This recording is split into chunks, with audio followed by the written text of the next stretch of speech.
to actually try it. So that's basically what I'm going to do with that. I'm also going to install a new drive shaft on the front because, as some of you know, this one is making noises and has been making noises, and this is already the second replacement shaft that I put in, so this is going to be the third replacement shaft I'm putting in. This one is GKN. So GKN are the guys that produce drive shafts for Volvo. So this is basically an OEM Volvo shaft, just from, not Volvo, but from the people who actually make them. So I'm hoping that this one is actually going to be good.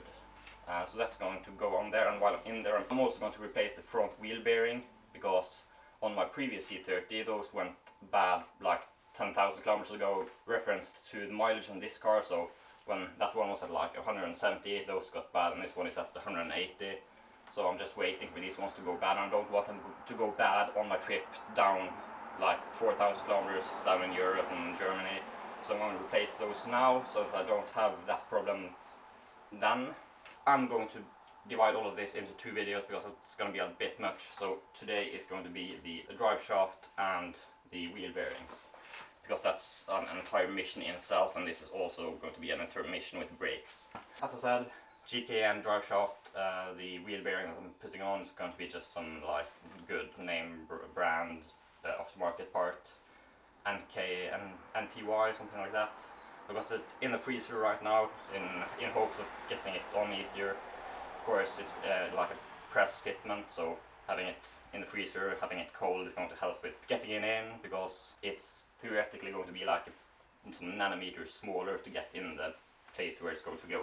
So I suggest that we just get right into it, because there's a lot of stuff, and let's just get right into it.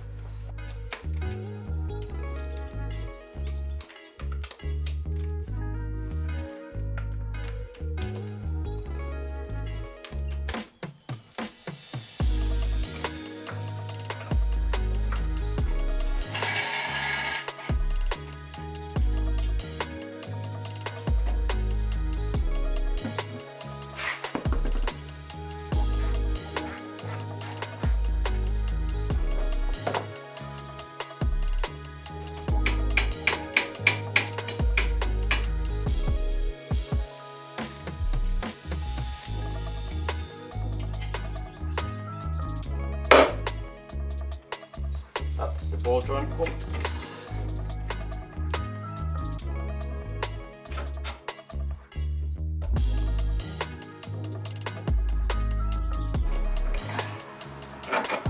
One end of the drive shaft out. And now comes the really awful, terrible, extremely awful part.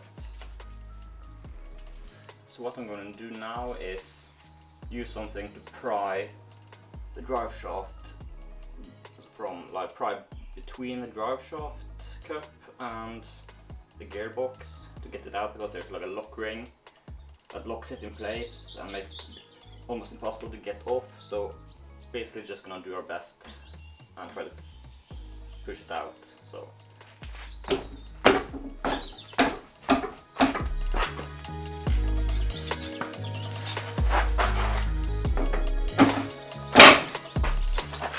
oh my, I think it's out already. That cut the duration of all my previous drive shafts, like the installations, in like 100, like as in like the other ones took 100 times as many tries.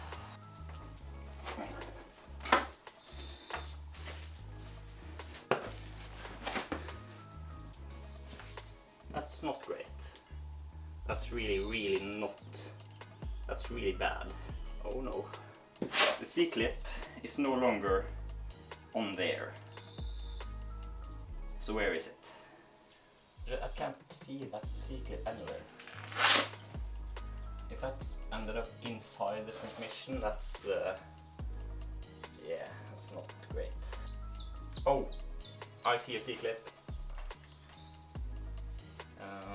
Is that? Yes, I found it. I found the C-clip. It's all good. I'm not gonna destroy the transmission. Oh, that slotted right in. That's good. It's by far the easiest install of a drive shaft so far, I guess. I am on the third time, so I've done it 2 times before, so that does help, of course.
Well, the good news is that my microphone is not on. That's not good news, is it? Anyways, the good news is that at least so far, Driveshaft is no longer making any noise because I replaced it. So that is very nice, not to have that clunking sound all the time.